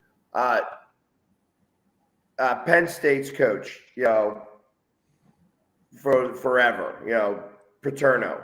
You know what I mean? He should have retired 5 years before he actually did, and then got forced out in a way that he shouldn't have been forced out. Paterno, yeah. Should have. He was only a figurehead at that point. You know what I mean? And is that really what you want him to be known for? And he probably, Pags, he probably wouldn't have got in trouble either. That whole mess that he ended up getting in trouble for would have. Well, and he didn't really get in trouble for it. I mean, it was because he was the figurehead. It was a different time back then, and I know that it all, like I said, it's what happened in the 80s coming back, and talking about it in 2010 is a whole different world, and the way the cancel culture kind of does things. It's like, oh, he was implicit and stuff like that. I get it. I understand, and it was horrible what happened there. But that being said, he didn't win those games. He wasn't, he wasn't the coach that he was back in the 80s and 90s when he was actually coaching the team. And I feel like that he stayed on because truth of the matter is that he knew that when he retired, he was going to die. And that's what happened. He retired and he didn't last a year. Yeah. And I agree with you saying Belichick's won a few games from this year. They just barely not missed the playoffs this year. They played some great ball in some games this year. They really did. Right. And I think that has a lot to do with coaching. Where San Antonio Popovich gets talked about. He had great players for a long time. Now that he ain't got those players, guess what? He ain't that good of a coach. Yeah, it's definitely no one's a good coach without the players. And by the way, the Patriots under Belichick were 8-9 this year. So let's not hear, oh, what a great job, Bill Belichick. Did they win 8-9? I think he won 3 of those games specifically. I think they should have been 5-14. But they weren't. You're saying 3 he won. Some of his calls were questioned as well. It goes both ways. I mean, but San Antonio made the play-in tournament last year. I'm going to say this for 76er fans. If you're all of a sudden told, and even the players, that you want to move on from Doc Rivers, you could have Greg Popovich coaching your team, I think the 76er fans would go for it.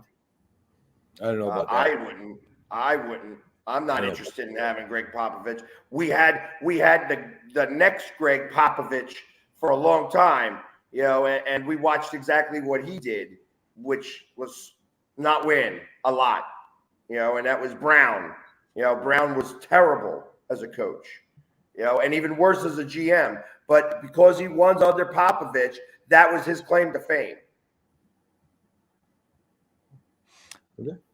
I would say I don't know much about basketball, so I don't know much about Popovich. I just want to check Pags off on this. He's talking about Popovich's assistant not being able to cut it. Bill Belichick's assistants haven't exactly had a good track record. No, that is true. That is true. I think it'll all depend really on how the Patriots do in the next couple of years. I mean, there was a time when Casey Stengel won World Series every year, and people said, how could you ever get rid of him? And then the Yankees lost the World Series in 1960. And, that was the end of Casey Stengel's Yankee tenure after winning so many. I mean, I think what happens is there comes a point in time when a team says, we need a new voice. And will that voice be now or later with Belichick? It could be sooner than you think. Of course. What's interesting to me, as I'm going to throw a little bit of an audible here and go back to football a touch. The trees. So, yes, we were talking about how Belichick's tree is very small because he doesn't, his assistants don't do very well. The opposite side, Andy Reid's tree, or coaches that have been coaches with the Eagles right now have 4 of the 8 teams in the playoffs. Obviously, Nick Sirianni, he's the current coach. You have Doug Peterson. You have Andy Reid. And then you have Buffalo. McDermott also was the defensive coordinator here. You know what I mean? So before he got that head coaching job. So it's literally the Eagles coaching tree starting from Andy Reid, but realistically it's, that whole tree is so much greater than Belichick's. And then you have like outliers like Holmgren's tree is still, I guess you could say, is Andy Reid and McCarthy. The Eagles have he has a pretty good tree. The best of all has got to be Bill Parcells. Yeah. That's got to be I don't know. How does Walsh fall into that? Walsh is pretty good, but he's no Bill Parcells. Bill Parcells. I don't know about that. You think about I guess because Parcells has got. First of all, you think about Belichick, who's won won that many Super Bowls. You think about Coughlin won 2 Super Bowls. You think about the head coach of the Saints, Sean Payton. Payton won 1 Super Bowl, and even his defensive coordinator, I'm trying to remember his name. The coach for the Vikings was in the playoffs all the time. So he had a pretty good tree. He had a real good tree, Pax. He had a real good tree. Well, no, I believe that they had a really good tree. And then I think about though, but we're going back to Walsh now too. So I'm looking at that. George Seifert. Right. Say again. George Seifert was, I guess, his most successful assistant. Right. No, you got Mary. She win a Super Bowl, and then he had Holmgren. Holmgren came from Walsh, and everybody that came from that Holmgren tree, which Andy Reid falls into. Yes, so there's a lot of different guys that have been there. It'd be interesting to see the trees and how they come off. Because the biggest artery from Parcells is Belichick, and that's a big trunk that has no branches. Yeah, you know what I'm saying? I agree with that. Since we're on football for 1 second, a question to ask you for the New Orleans Saints, because we're talking about Sean Payton. The deal they made with the Eagles, they gave the Eagles an extra number 1 pick to draft the wide receiver Alev. Okay, I hope I'm pronouncing his name right. He's had an outstanding year for the Saints, Chris Alev. And was that deal worth it for the Saints, considering the player was every bit what they were hoping for? I don't know, Jack. Was it worth giving up an extra number one? I mean, because they did hit a home run with the player that how he performed. Well, I don't know. I guess it'll depend on who the Eagles get. Okay. And if it's worth Let me it. say the next debate question. Doc went off for a little bit. We're going to ask about Sean Payton. Is it worth it for any team to sign him? Well, let's say the Denver Broncos. Is it worth it for the Denver Broncos to sign Sean Payton to be their next coach? Because the talk is he's in serious negotiations with them. They're saying they'll pay whatever they have to pay. Is it worth it for Denver to get Sean Payton? I would think so. They got a lot of talent on that team, and they might have a shot at running the Super Bowl next year with the team they have. With the talent Sean Payton there, they should have a shot. I mean, I don't know. I think they would. I don't think so. I don't think that. I think that team is in such disarray. I mean, who knows? I mean, could he change the culture so dramatically that it's that big of a deal that he's able to make it happen? Maybe, but I don't know that they have all the pieces. And I am not, like I said, I think Russell Wilson is done. I think that's over. And he'll be better than he was last year, right. But I think that he's not going to be anywhere where he's been before. I don't think he's going to be the Super Bowl quarterback that he was in the past.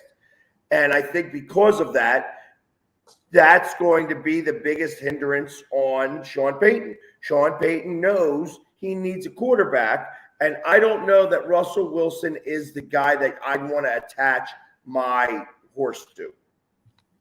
I'm going to tell you guys, I'm going to say the answer is no on a couple of reasons. The Denver Broncos gave up an awful lot of draft capital to Seattle to get Russell Wilson. They're going to have to compensate the New Orleans Saints in a typical fashion because Payton, even though he took the year off, is still on the contract to the Saints. So they're going to have to pay a heavy price to the Saints. To get Sean Payton. Also, Sean Payton reportedly set his price to be the highest paid coach in history, anywhere from 20 to 25 million. Let's say signs a 4-year deal or whatever. So that means you're paying him 90 million for 4 years. Maybe once 5 years, maybe goes over 100 million. So you're resetting the coaching market. So in other words, you're affecting the rest of the NFL. Because once you give Sean Payton that amount, what about another coach that might be in demand? Let's say Mike Tomlin, when it comes time to renegotiate his deal, the Steelers might say, no, we can't pay you that crazy money. And he might feel like a player if I go out in the open market. You might see coaches moving around like players. And how does that help, an organization, a frequent coach turnover? And also, Sean Payton's been a tremendous coach, very successful. But the bottom line is he's been to one Super Bowl, which he won. Which is a great achievement, but it's not like he, is that much a greater coach than what you might be able to get elsewhere. There are other good coaches out there. You just got to really find them. So I'd keep away from Sean Payton if I was Denver, only because the price is too high. If the price wasn't too high, if I didn't have to give away draft choices, if I didn't have to pay crazy money, yeah, he would be my front runner. But those factors would have me keep away from him. Great point by Pickles, though. He said, that they got new owners over there in Denver right now. And they got plenty of money, Jack. I listen, I agree with Pags that Russell Wilson isn't what he was. He's not. But he's still a very good quarterback. He's still got a pretty good arm. He still can get the job done. So I think that would be sort of like Drew Brees, an older quarterback who's still got a decent arm that can play pretty well. I think that Russell Wilson is similar, not the same, but similar to Drew Brees. So I think he's going. That's where I think he's going to end up. Good stuff.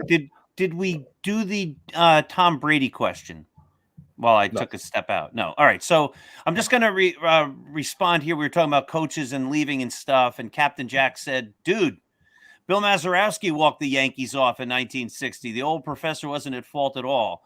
Well, the old professor started Art Ditmar and not Whitey Ford in Game 1, which set the Yankees back. So I don't want to get into a debate about the 1960 World Series here, but Casey Stengel wasn't making all the greatest decisions that year either.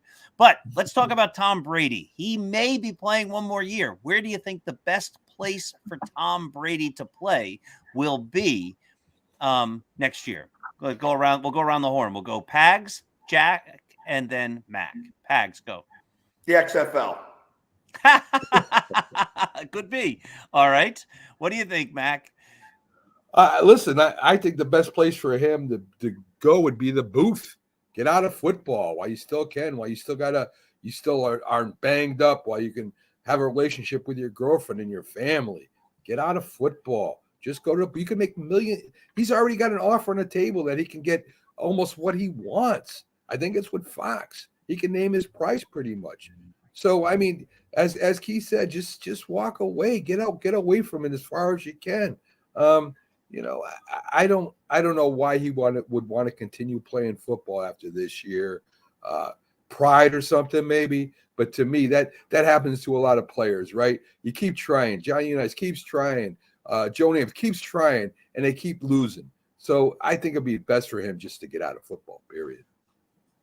Yeah, it's easy to tell him to walk away, and he should walk away. Fox has a 10-year deal waiting for the broadcast booth, $375 million, 37.5 per year. He's going to be paid like an elite quarterback being in the booth.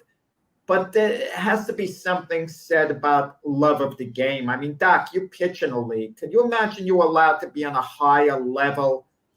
And, it's time for you to retire because you had family obligations, you had this, you had that. You still might find a reason to pitch because it's just so hard to walk away from a game that you love. But football, you do pay a price. You get hit. You pay a price late on in life. I mean, it's a tough one. I mean, he should, it's a question of him playing 1 year too much, and he's trending towards that territory. And there's his kids, too. They live in Florida, 2 of his 3 kids. What's he going to do, run out to Las Vegas? What's going to be with his kids? Are they going to switch schools? They're not going to come with him to Las Vegas. I think the most logical place, he's playing in Tampa. He stays in Florida. Go to the Miami Dolphins if you're going to play. You have 2 elite receivers. Tyreek Hill, Jalen Waddle. If the offensive line could block for him, you have weapons like that. That's going, he'll be able to work with guys like that. One thing about Tom Brady, he can still get the ball to receivers if you give him time. He's still canny. He's still smart. His arm is average at this point, but that could be good enough if you have the right blocking and you have the smarts, and he certainly has the smarts. But with that said, we'd all like to see him get out, but I don't think he will. I don't know. Yeah, I was joking about the XFL. You guys are saying we all want to see him walk out. You know what? If Tom Brady wants to go one more year, I'm a guy who wants to see one more year of magic. I would love to see Tom Brady go to a team. What if the 49ers lose tomorrow and they decide that Brock Purdy isn't the answer, and Tom Brady decides to go home to a great team in San Francisco and he leads the 49ers to the Super Bowl next year? Wouldn't that be a great story? Well, yes, I guess that would be a great story, but I think honestly, he probably is either going to go to Miami or go, unfortunately, to the chagrin of my shipmate over here, to the Raiders. I know that they were talking about that before, and I wouldn't be surprised if he winds up going to Vegas. They were talking about maybe going back to New England, but I don't think that's going to happen. No, he won't go to New England. Don't count the Jets out because his oldest son lives in New York, who he's very close with. He could see him all the time. That's a factor. That's a factor because he's very close with his oldest son. And the Jets have a couple of real good receivers in Garrett Wilson, Elijah Moore. What would it take, Jack? What would it take to get Tom Brady? You're going to get rid of your whole young team to get Tom Brady? He'll be a free agent. He'll be a free agent. All right, so put yourself in a hole money-wise when you could be spending it on other players. You're going to take Tom Brady. Brady has shown a willingness to work along with the team, payroll-wise, and he would do it with the Jets. It wouldn't be about the money to Tom Brady. He's not going. He's not going to the Jets. Would it make sense for the Jets to bring Tom Brady in, sort of like the way the Giants had Kurt Warner with Eli Manning, and have Tom Brady be a guy to try to see if he can teach Zach Wilson how to be a quarterback? He's not going to go somewhere to be a mentor. He's going to go somewhere to play. No, but I will say this. You do make a good point, Doc. Not in regards to Brady. Pax is right. He wouldn't go there to be a mentor. It would be great for Garrett Wilson. It would give the Jets an excuse to keep Garrett Wilson. And Garrett Wilson couldn't complain because he'd be watching the master every day. It would be a chance to reset, to learn, and it would be, a good situation. Listen, even Keith Angle, who loves Tom Brady, thinks he should just quit.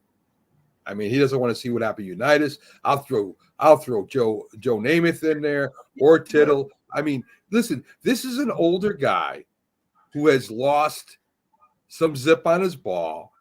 He can't move around the pocket. He can't run with the ball. And you're asking him to go out there and get possibly hurt next year playing in a game where he's been banged up this year, guys. Why would you want to subject that man to that? Let me call Keith Angle out on something. The Super Bowl III, we have the image of Johnny Unitas with a bad arm, getting no zip on the ball, where the Colts get upset by the Jets and people are sad for Unitas. He resembled like Willie Mays in his last game in the World Series, against Oakland. But 2 years later, Keith Angle, I don't know, does he realize Johnny U was the starting quarterback for the Baltimore Colts who won the Super Bowl? 2 years later, the washed-up Johnny Unitas still had enough left to contribute in that way. So Tom Brady still has enough left to win. He's still an okay quarterback. He's kind of like Derek Jeter late in his career. He's still okay. You can win with him. I just don't know why you would subject that man to that. Why he was subject. Well, I don't think you're subjecting that man to that. I think if he decides he wants to come back, he's subjecting himself, right? That's what I was going to say. I mean, he's the one making the decision. But why would you do that when you can be with your family, make a lot of money, and be with your new girlfriend? Why would you want to do that? I don't get it. No. I understand. Just let me comment, Keith. I know he was talking about the Chargers, but my point is Johnny U was considered to be past his peak but by Super Bowl III when he was hurt going forward, but he still could milk out a couple of more years. I mean, Tom Brady is better than Unitas was when Unitas was with the Chargers. He's not diminished to the point where he's ineffective. Yeah, and Tom Brady's got football smarts, that to run a game. I mean, we saw him even this year with not a great team, win a couple games in the last couple of moments, march the team down, and drive him to victory. I mean, he knows how to lead a team to victory. If you think you're just a quarterback away, and you have a good offensive line, and maybe you bring Tom Brady in. It'd be interesting. Well, speaking of that, let me ask Mac a question. If Jalen Hurts is struggling against the Giants, Mac, and you're the head coach of the Eagles, you put Minshew in. You have Minshew warming up, ready to go in. No, I don't. That's his team. That's his quarterback. I wouldn't pull him for Minshew in the playoffs. Not at all. So here's a question. Here you go to throw out that Brady thing. Say Dak gets beat badly tomorrow. Is Dallas a possibility for Tom Brady? No. Why do you say no? No, because Dak has a contract that, is hard to move, and he's a quality quarterback. There would be reasons if Dallas loses the game, it'll be a lot more than Dak Prescott. It won't be a case like, we would have won if we had the right quarterback. That never happens with Dak. When Dallas loses, Dak has some bad games now and then. But you don't look at Dallas and say, we lost because of the quarterback, let's get rid of him. That hasn't been the case at Dallas. Yeah, I agree with Jack there. Is Dak Prescott a free agent? No. Oh, so yeah, then I don't see them bringing him in. I thought I heard talk about he might go to the Jets or something, but again, I don't even follow this on the periphery. Someone's got to quarterback the Cowboys. Who are they going to get then? Well, that was the point. I thought something about he was available at the end of the year, but I could have been reading. Lamar Jackson's the one that's the wild card in all this. No, and Derek Carr, you're right. Yeah. Let me ask you this, Jack, as a football, because we're just up against the top here. Lamar Jackson did not show up to the playoff game for whatever reason. Maybe he was too hurt. I don't know. Is that something that as a Jets fan you worry about if you want to? I mean, he's a great quarterback, right? Do you want to bring him in, or are you afraid something like a lot of times, even if the guy's hurt, they come to the game, right? And they stand on the sideline. Does that make you more reticent about bringing him in to help the Jets, or is he the guy you'd want to bring in? I would love to have him as a Jet quarterback. I have mixed feelings what went on with the Ravens. He didn't show up for the playoff game. That's what I'm saying. On the sideline, right, cheering on your teammates. But then again, after the game, his teammates were speaking well of him. So I get the feeling his teammates aren't happy with the Raven organization, so they might condone him not being there. Like they actually had his back. That's what kind of surprised me. Yeah, so great stuff. We have a couple of big football games today. There's the warm-up game, like the opening act. I don't know, the Jaguars against the Chiefs or something like that. And then tonight, we've got the big game. We've got the New York Giants against the Philadelphia Eagles. We had a lot of talk about it today. We'll have a lot of talk about it tomorrow on the big football show. I don't think I ever gave my score. It's going to be the Giants 24, the Eagles 21. But I don't know anything about football. So if I'm right, that was just me picking numbers out of the sky, and I just happened to fall in the right way. Ladies and gentlemen, thanks for watching the Mac, Jack, Pags, and Dr. Sem Saturday morning debate show. It was a lively one today. We'll see you here tomorrow. They will see you for the football show. I'll see you Monday night on the Start Spreading the News show. Jack will see you Monday night on Glove Fist. So many good programs on this sports network. Have a great day. Enjoy your football. Take care. And go Birds. Yeah.